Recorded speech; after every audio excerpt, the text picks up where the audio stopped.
오늘은 계속해서 우리 로뎀나무 밑을 떠나서 호렙산으로 옮긴 엘리야, 그리고 호렙산에서 하나님을 만나는 장면을 여러분과 함께 나누며 은혜를 나누고자 합니다. 호렙산에서 만난 하나님, 이것이 오늘 말씀 제목이에요.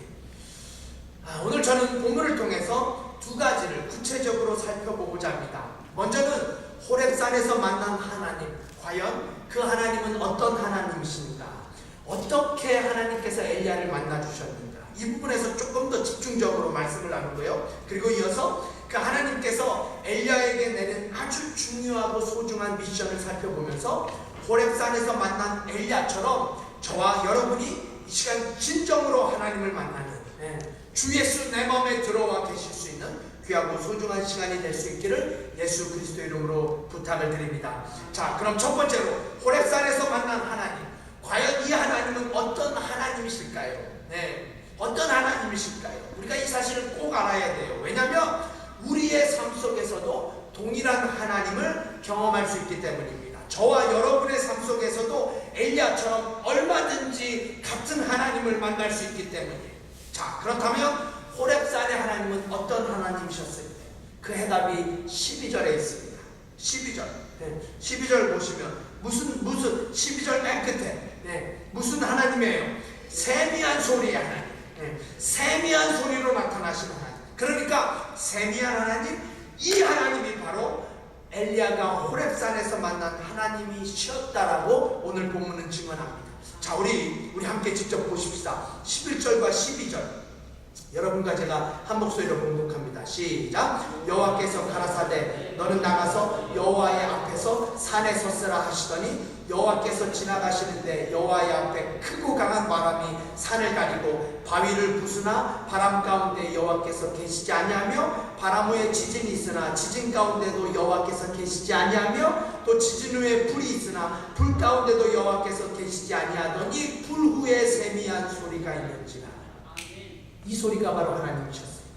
자, 그런데요, 지금 봉독한 11절을 보시면 이 말씀 속에서 계속해서 의도적으로 반복되어지는 문장이 있습니다. 성경의 저자가 이 사실을 계속해서 강조해요. 뭐예요? 여호와께서 뭐 하셨다고? 계시지 아니하셨다. 하나님께서 계시지 않으셨다. 무려 이 사실을 3번씩이나 계속해서 강조합니다. 그렇죠? 불 가운데도 여호와께서 계시지 않으셨습니다.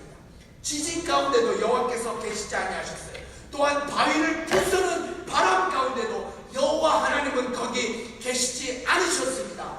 그렇다면 도대체 왜 성경이 이 사실을 계속 강조하고 있을까요? 토마스라는 성경학자는 이 구절에서 계획된 하나님의 플랜을 발견할 수 있어야 한다고 설명해요. 그러니까 이것이 하나님의 계획이었다라는 거죠. 하나님의 플랜이었고 하나님의 연출이었습니다. 뭐로 증명할 수 있어요? 11절이 시작되는 부분을 보시면 하나님께서 엘리야에게 이렇게 말씀하십니다. 너는 나가서 여호와 앞에서 산에 섰으라. 이게 호렙산이에요. 지금 엘리야는 하나님의 말씀에 순종해서 호렙산 정상에 서 있습니다. 그리고 그야말로 초자연적인 현상들이 엘리야의 눈앞에 펼쳐지게 돼요. 크고 강한 바람이 불더니 그 바람이 바위를 부숩니다. 그야말로 강력한 지진이 발생하더니 갑자기 불이 일어나기 시작합니다. 그야말로 초자연적인 현상, 헐리우드에서나 볼 것 같은 현상이 엘리야의 눈앞에 펼쳐지게 돼요. 하지만 성경은 이 모든 초자연적인 현상 속에서 하나님은 거기 계시지 않으셨다라는 사실을 의도적으로 계속해서 강조합니다. 그럼 왜일까요? 도대체 왜 성경이 이 사실을 강조할까요? 여러분은 별로 궁금하시지 않는 표정입니다만 제게는 말씀을 준비하면서 너무 궁금했어요. 그것이 알고 싶다였어요. 왜 하나님께서는 초자연적인 창조주만이 하실 수 있는 표적을 보여주시면서 실제로 거기는 계시지 않으셨을까요? 그냥 지나만 가셨을까요? 아니, 조금 더 노골적으로 말하자면 왜 하나님은 그냥 처음부터 세미한 목소리로 나타나시면 되지 굳이 강한 바람으로 부시고 강한 바람으로 바위를 부시고 지진을 일으키고 불을 일으키고 무슨 버라이어티 쇼도 아니고요. 아니, 버라이어티 쇼였다면 강한 바람이 일어나고 지진으로 땅이 갈라지고 막 불이 쏟아나고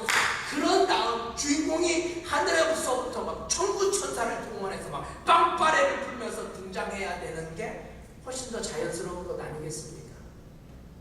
아니, 그럼 생각해 봅시다. 굳이 이런 게 아니었다면, 그러니까 그냥 세미한 음성으로 나타나시는 게 원래 하나님의 계획이었다면 굳이 이렇게 거창한 소름이 필요했을까요? 왜 하나님은 더 멋있고 근사하게 완벽한 신으로 등장하실 수 있음에도 불구하고 하나님은 이 모든 것들 속에 마치 일부러 계시지 아니하셨던 것처럼 이 모든 이벤트를 일내고 세미한 음성으로 엘리야에게 나타나셨을까요? 여러분, 정말 잘 들어주세요. 너무 중요한 부분이라서 제가 이렇게 계속 설명드리는 거예요. 토마스 주석가가 아주 의미 있는 설명을 해왔습니다. 제 궁금증의 해답이라고 할 수 있는데, 왜 하나님은 세미한 음성으로 엘리야에게 나타나셨을까? 아주 의미 있는 해답. 왜냐하면 이것이 바로 엘리야가 기대한 하나님의 모습이었기 때문이었습니다.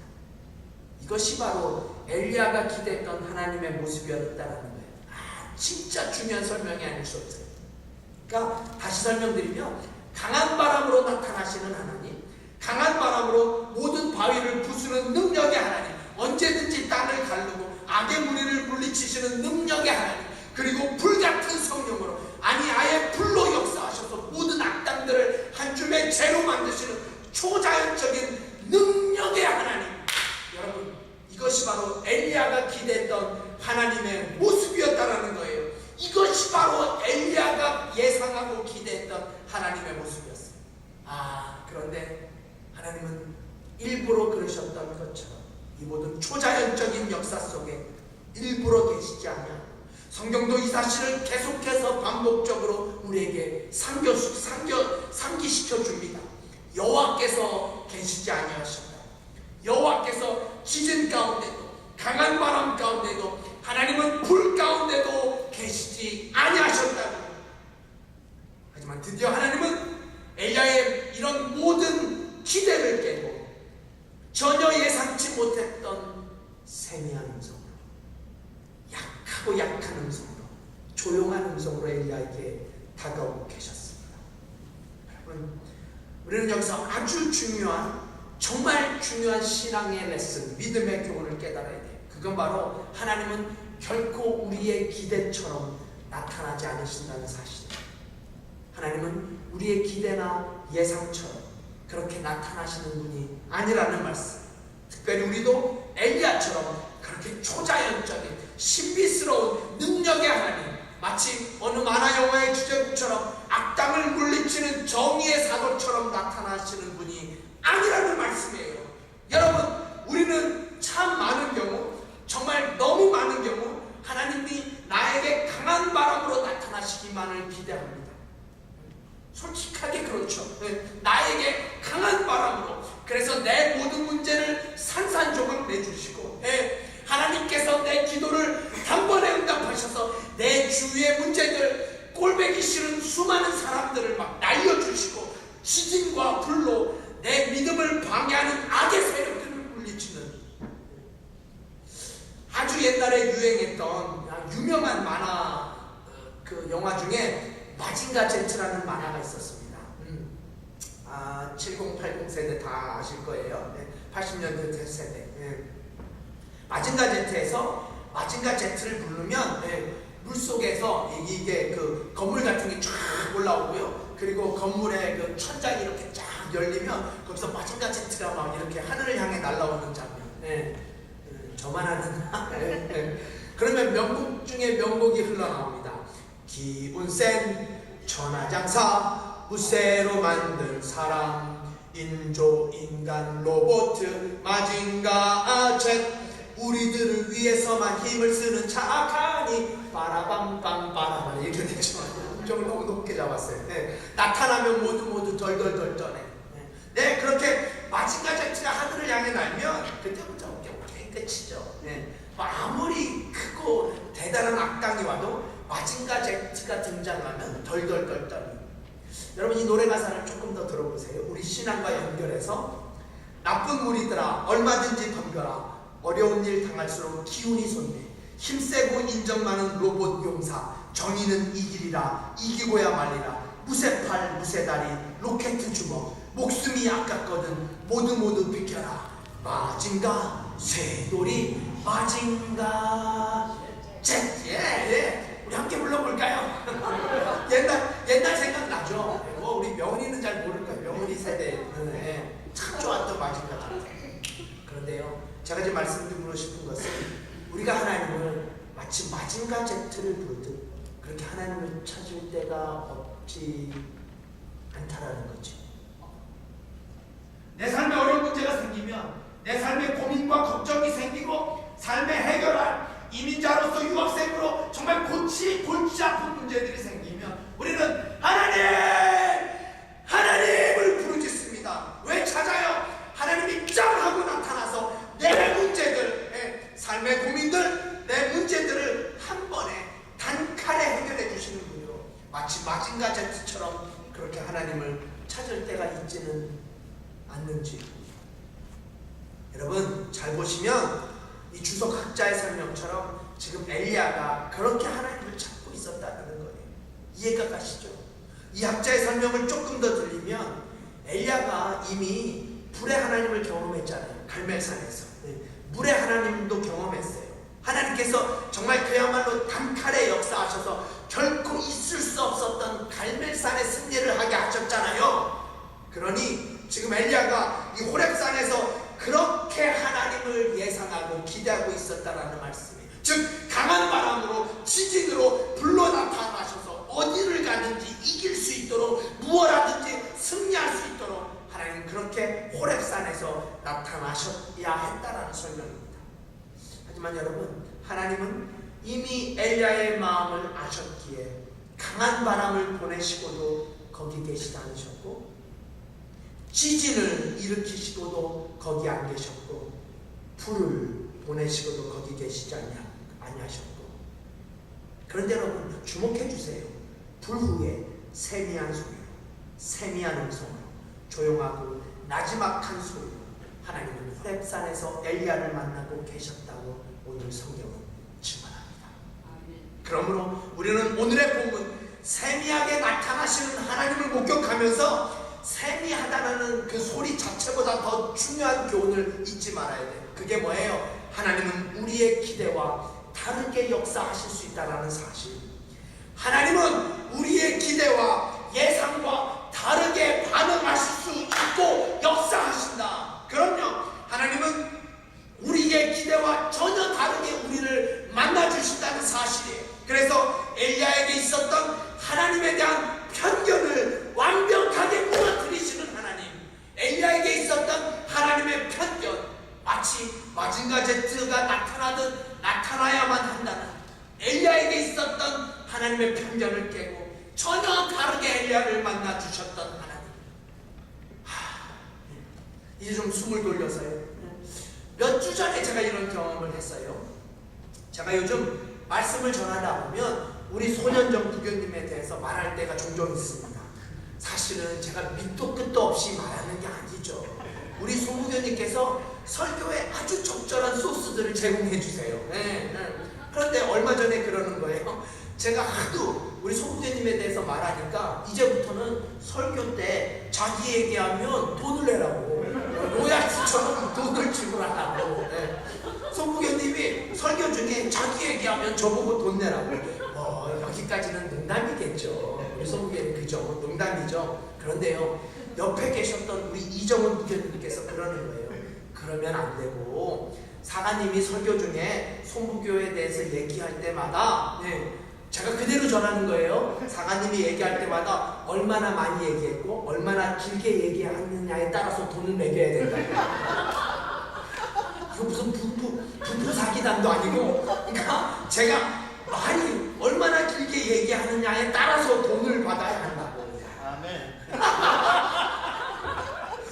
이제 뭐 남편과 부인이 막 하나 되어 가고 있는 모습을 제가 아주 놀랍게 봤습니다. 여러분, 제가 정말 무슨 말씀을 드리려고 하는지 분명히 아시겠죠? 농담을 섞어서 말씀드렸습니다만요, 우리에게도 사람에 대한 기대 심리가 있습니다. 그렇죠? 우리에게도 살아가면서 사람에 대한 선입견이 생기기도 해요.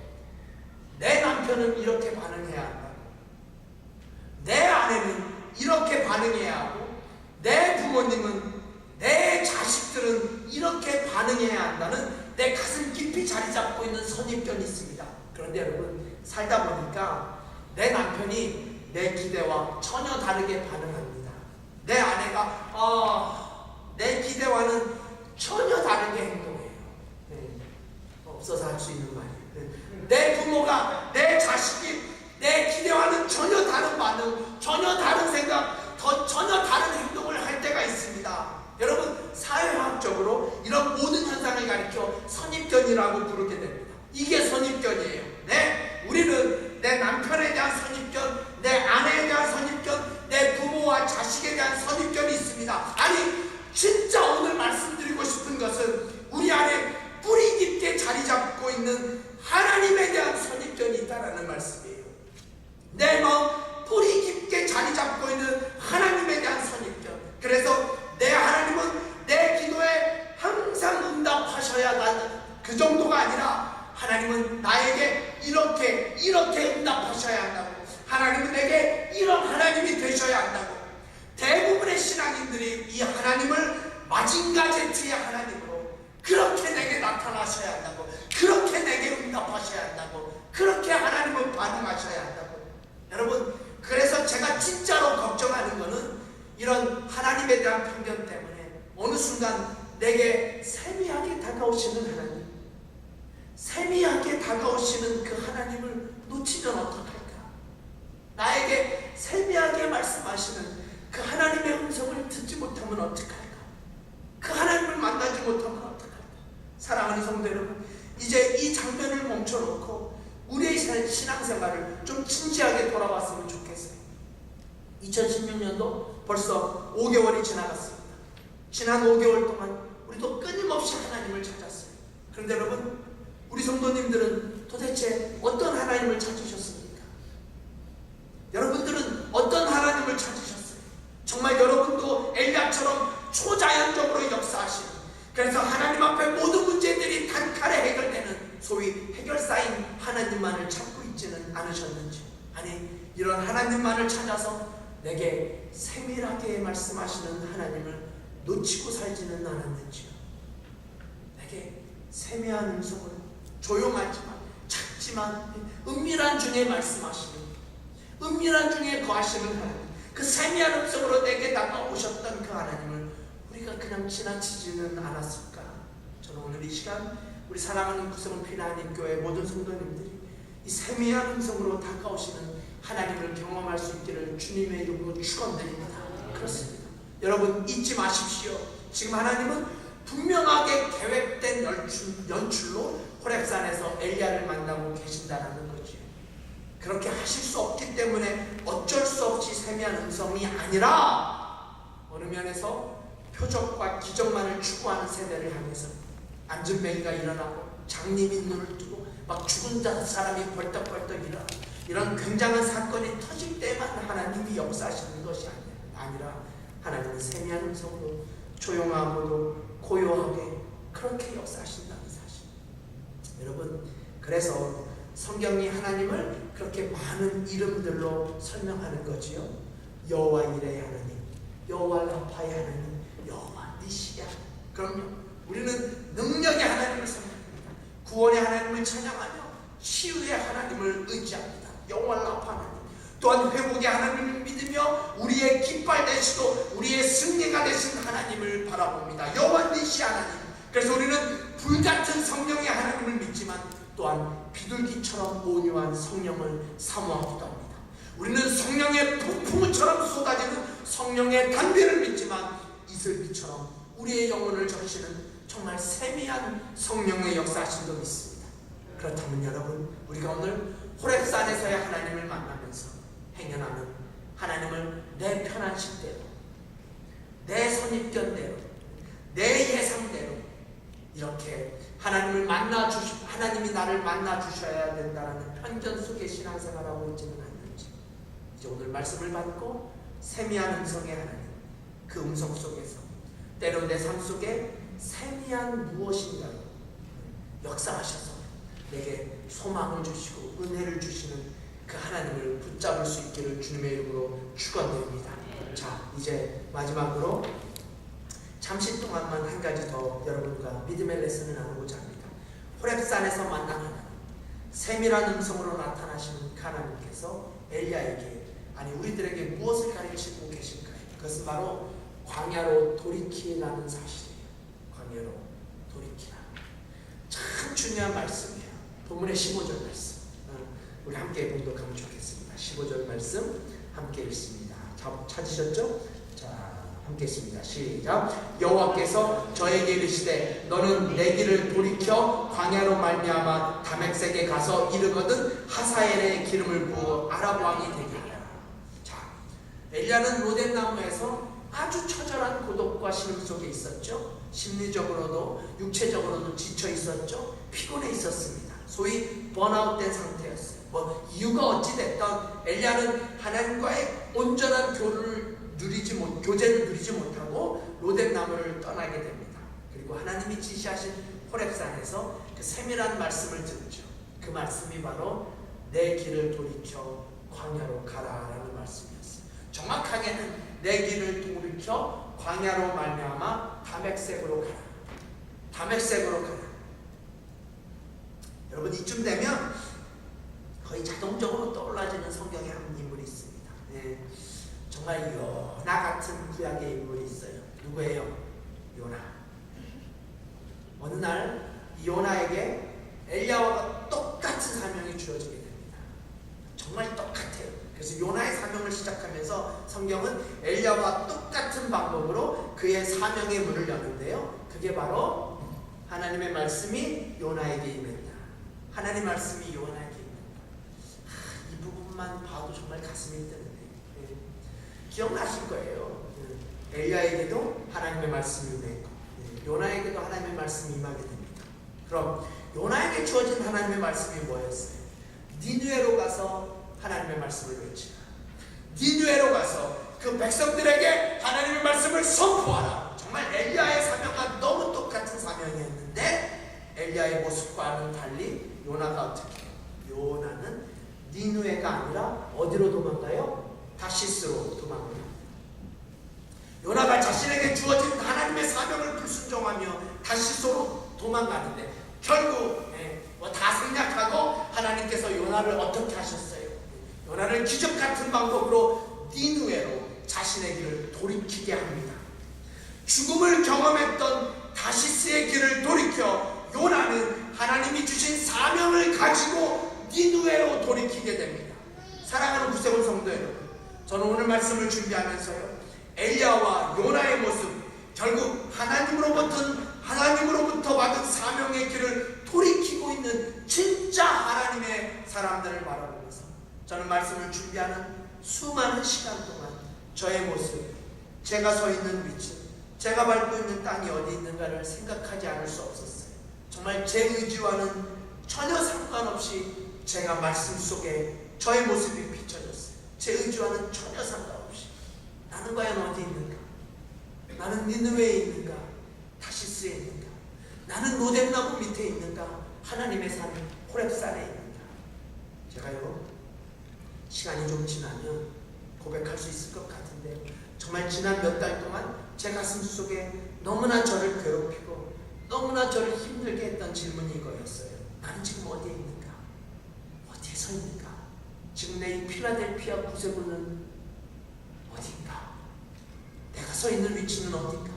정말 더 이상 말씀을 이어갈 수 없을 정도로 말씀에 사로잡혀 있는 경험, 그러면서 진실로 제게도 세미하게 말씀하시는 하나님의 음성, 하나님의 은혜가 제 가슴을 채우고 있었습니다.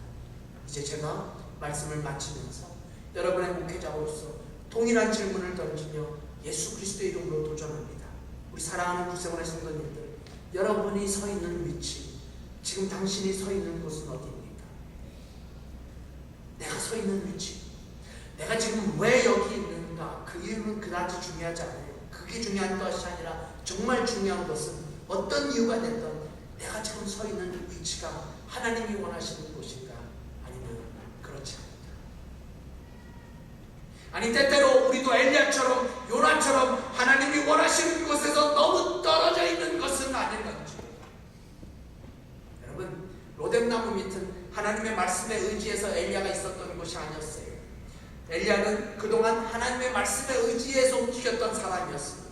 하나님의 말씀 때문에 아합 앞에 섰고, 하나님의 말씀 때문에 사르밧에 있었고, 하나님의 말씀 때문에 갈멜산에 서 있었던 사람이에요.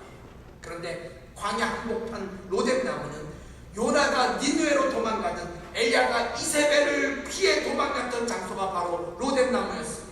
자, 그런데 오늘 본문에 보시면 하나님께서 이제 엘리야에게 돌이키라고, 내 길을 돌이키라고, 돌이켜서 다메섹으로 가라고. 이 다메섹에서 무슨 사명이 있는지는 제가 다음 시간에 말씀을 이어가려고 해요. 여러분, 말씀을 마치면서 여러분에게 도전합니다. 엘리야는 그 길을 돌이킬 필요가 있었다라는 사실, 이게 팩트예요. 엘리야는 반드시 자신의 길을 돌이켜야 했습니다. 엘리야는 반드시 자신의 길을 돌이켜 다시 광야로 다메섹으로 행해야 했어요. 왜냐고요? 거기에 하나님의 사명이 있었기 때문에, 거기 엘리야가 감당해야 될 미션이 있었어요. 그래서 하나님은 엘리야로 하여금 돌이키라고, 돌이켜야 한다고, 지금 있는 곳에서 돌이켜야 한다고. 우리 청년들 잘 들어주세요. 너무 중요한 말씀이, 레슨이 여기 담겨져 있습니다. 이미 물었던 질문, 여러분은 지금 어디에 서 있습니까? 내가 서 있는 곳, 내가 감당해야 할 사명은 어디 있습니까? 아니, 조금 더 정직하게 고백한다면 우리는 사명을 피해서 세상 속에 있지는 않습니다.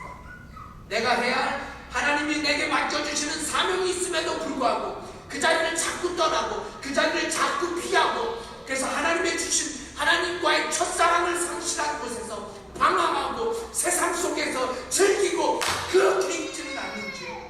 우리도 혹 내 자리를 돌이켜야 할 곳에 있는 분은 계시지 않습니까? 이제 말씀을 마칩니다.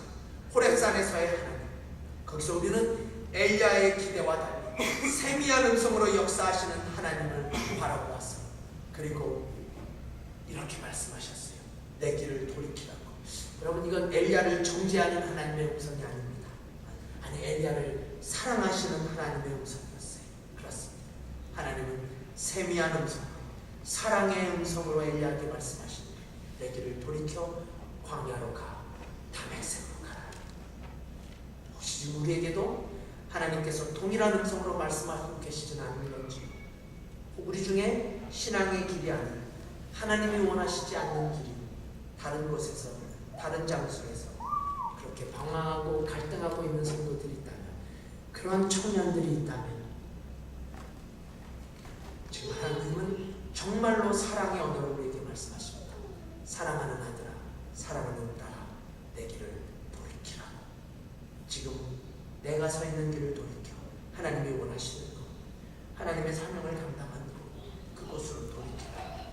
제발 지금 있는 곳이 믿음의 장소가 아니거든, 은혜의 장소가 아니거든, 사랑의 장소가 아니거든, 그 길을 돌이켜 은혜의 장소, 사랑의 장소로, 믿음의 길로 돌이키라. 지금 여러분이 서 있는 필라델피아라는 호렙산에서 말씀하시는, 여러분 각자에게 말씀하시는 하나님의 음성은